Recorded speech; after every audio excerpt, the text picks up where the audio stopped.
Deer aspirants, আশা করি সকলের preparation একেবারে মধ্য গগনে খুব জোরদারভাবে চলছে।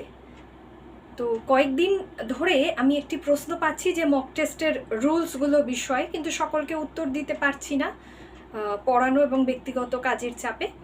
তো আজকে আমি সেটা একটু সংক্ষেপে জাস্ট আলোচনা করে দিচ্ছি যে আমি যে মক টেস্টগুলো কন্ডাক্ট করছি সেগুলো সপ্তাহে দুদিন হচ্ছে 9-10-এর জন্য, নবম এবং দশম শ্রেণীর জন্য বৃহস্পতিবার এবং রবিবার, এবং একাদশ ও দ্বাদশ শ্রেণীর জন্য থাকছে নবম শ্রেণী এবং দশম শ্রেণীর পাঠটা তো তাদের দিতেই হচ্ছে বেশ কিছুটা অংশ, এবং একাদশ এবং দ্বাদশ শ্রেণীর জন্য থাকছে শনিবার মক টেস্ট।